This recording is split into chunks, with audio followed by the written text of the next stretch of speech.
حضرت فتح مکہ کا خاص تعلق جو ہے یہ صلح حدیبیہ سے بتایا جاتا ہے، معاہدہ حدیبیہ سے بتایا جاتا ہے.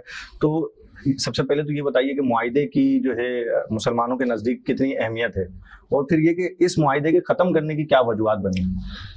اگر معاہدے کی اہمیت پہ بات کی جائے تو معاہدہ عہد سے نکلا ہے. عہد کے معنی ہے وعدہ کرنا. تو ایک ہے کہ انسان شخصی حیثیت میں، اپنی ذاتی حیثیت میں کسی سے کوئی عہد کرتا ہے، وعدہ کرتا ہے. اس کی اتنی اہمیت ہے کہ حدیث پاک میں فرمایا گیا، ایک روایت میں آتا ہے، لا دینا لمن لا عہد لا، کہ جو وعدے کی پاسداری نہیں کرتا اس کا دین کامل ہی نہیں، اس کا ایمان ہی کامل نہیں. یہ تو شخصی حیثیت میں وعدے کی اہمیت ہے. اور پھر جب آپ ایک اسٹیٹ کی سطح پر، یا پھر آپ جب کسی قبیلے کی نمائندگی کرتے ہوئے، کسی علاقے کو آپ ریپرزینٹ کرتے ہوئے، جب آپ کسی بنیادی حیثیت میں، جب آپ نمائندگی کرتے ہوئے جب کسی سے عہد و معاہدہ کرتے ہیں، تو پھر اس کی اہمیت کئی گنا بڑھ جاتی ہے. اور پھر اگر حدیبیہ کے موقع کے اعتبار سے دیکھا جائے تو تھوڑا سا میں اس کو پس منظر سے جوڑوں گا کہ اصل جب پیارے آقا علیہ الصلوۃ والسلام کے دادا جان حضرت عبد المطلب، جی، آپ کا کچھ قریش کے لوگوں سے اور اس زمانے کے جو لوگ تھے ان سے زمین کے معاملے پر کچھ لوگوں نے آپ کے علاقوں کو غصب کیا، تو آپ نے اس وقت بنو خزاعہ سے آپ نے معاہدہ کیا تھا، اور وہ ان کے حلیف بن گئے تھے. حلیف کے معنی یہ ہوتے ہیں کہ وہ ہر معاملے میں کبھی بھی کسی دشمن سے مقابلہ ہو تو وہ آپ کا ساتھ دیں گے، اور آپ کے ساتھ جو ہے وہ تلوار، یعنی آپ کے خلاف تلوار نہیں اٹھائیں گے. صحیح. تو اس اعتبار سے بنو خزاعہ اور حضرت عبد المطلب کا جو خاندان تھا یہ آپس میں ایک دوسرے کے حلیف تھے. اسی طرح دوسری طرف قریش اور بنو بکر یہ دونوں حلیف تھے. اب خزاعہ اور بنو بکر کے درمیان کئی سالوں سے لڑائیاں جاری تھیں، جس طرح عرب کا زمانہ جاہلیت کا طریقہ کار تھا کہ چھوٹی چھوٹی باتوں پر سالوں کی لڑائیاں برقرار رہتی تھیں. تو آپس میں ان میں جھگڑے بھی تھے. اب ایک مرتبہ ہوا یہ کہ جب صلح حدیبیہ ہو گیا تو اس وقت اسلام اور کفر کی لڑائی جو ہے اس معاہدے کی وجہ سے تھم گئی.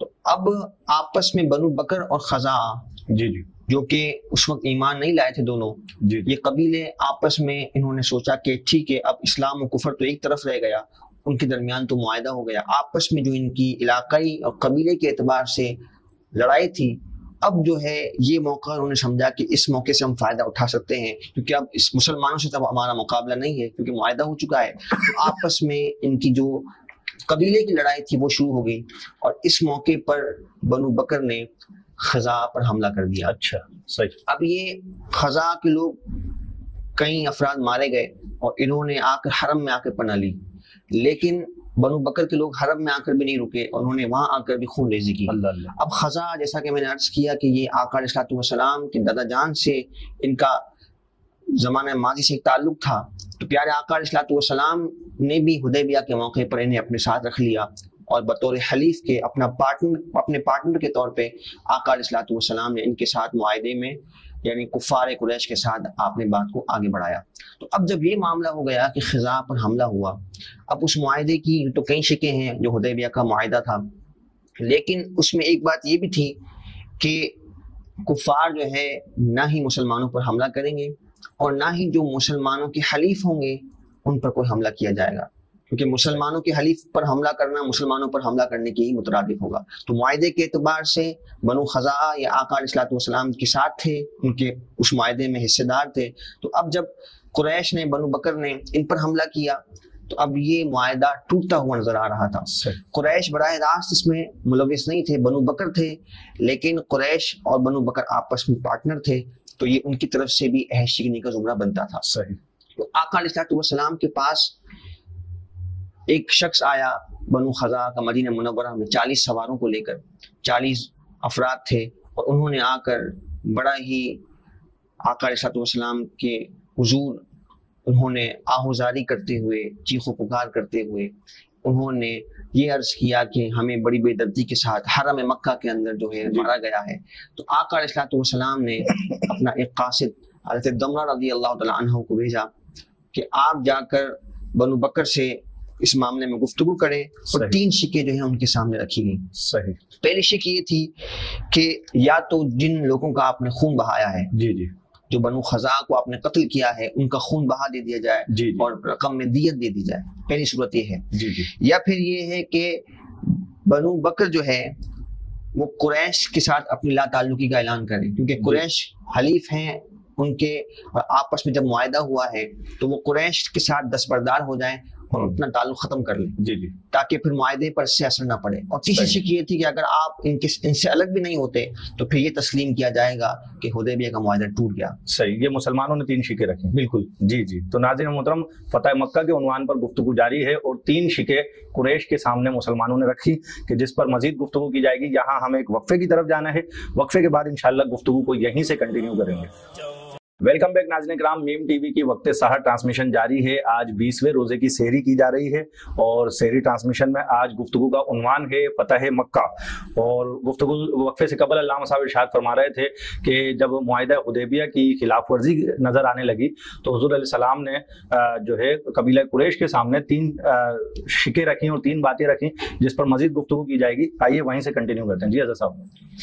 تو جب یہ بنو خزاع کے ساتھ یہ خلاف ورزی ہوئی، انہیں مارا گیا، تو بنو بکر کے سامنے یہ 3 شکیں رکھی گئیں کہ یا تو وہ ان خزاع کے لوگوں کا خون بہا دیں، یعنی ان کے بدلے دیت دیں، مال دیں جن لوگوں کو انہوں نے مارا ہے، جی جی، یا پھر جو ہے قریش کے ساتھ وہ الگ ہو جائیں تاکہ معاہدہ اپنی جگہ برقرار رہے، یا تیسری صورت میں پھر معاہدہ ٹوٹ جائے گا۔ تو انہوں نے جو ہے تیسری شک کو قبول کیا کہ ہم معاہدے کی توڑنے کو تسلیم کرتے ہیں، ہمیں باقی 2 شکیں قبول نہیں ہیں۔ خود توڑ دیا معاہدہ۔ خود انہوں نے معاہدے کو توڑ دیا۔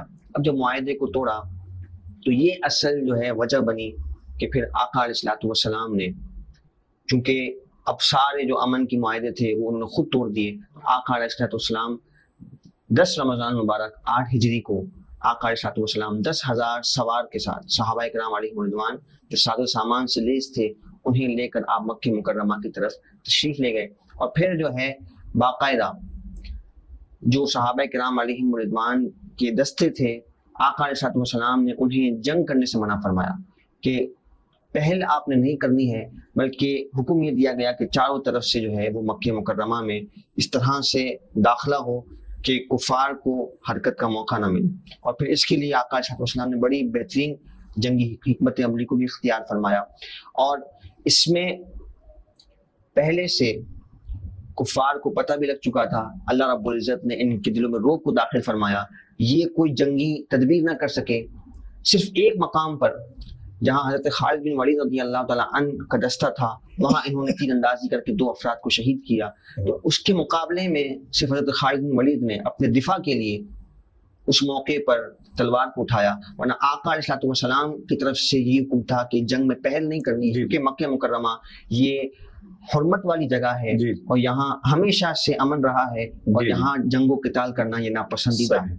تو سیلف ڈیفense میں انہوں نے جو ہے پھر تلوار کو اٹھایا ان کے حملے کو روکنے کے لیے، تو اس میں ان کے کافی لوگ مارے بھی گئے کفار کے، لیکن پہل جو ہے وہ مسلمانوں کی طرف سے نہیں کی گئی۔ صحیح حضرت، مزید اس سے آگے کے کیا معاملات رہے پھر؟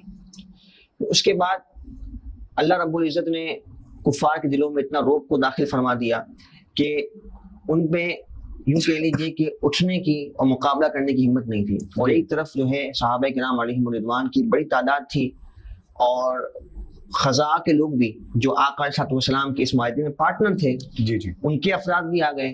تو پورے عرب کے جو بڑے بڑے نامور قبائل تھے جو اس معاہدے میں آقا علیہ السلام کے ساتھ تھے، اور ایک بھاری لشکر جو ہے وہ جب مکے کی طرف آیا تو جو بنو بکر کے لوگ تھے، قریش کے لوگ تھے، وہ مقابلہ کرنے کی ہمت نہیں رکھتے تھے، تو انہوں نے جو ہے اسی میں عافیت سمجھی کہ انہوں نے جنگ بندی کو ہی پسند کیا، اور پھر آقا علیہ السلام نے بھی بڑی ہی اس موقع پر نرمی کا مظاہرہ فرمایا کہ آپ نے ابو سفیان جو کہ پکڑے گئے تھے اور پھر انہوں نے ایمان قبول کر لیا، اور تو آقا علیہ السلام نے یہ اعلان فرمایا کہ جو ابو سفیان کہ گھر میں داخل ہو جائے اسے پناہ حاصل ہے، جو اپنے گھر میں ہے اور دروازوں کو بند کر لے اسے پناہ حاصل ہے۔ تو عام آقا علیہ السلام نے پناہ کا اعلان فرمایا تاکہ جانی نقصان نہ ہو، مکہ مکرمہ کی زمین میں خون خرابہ نہ ہو، اور کفار جو ہے وہ مغلوب ہوں اور اللہ اسلام کو عزت عطا فرمائے۔ اللہ اکبر، اللہ اکبر۔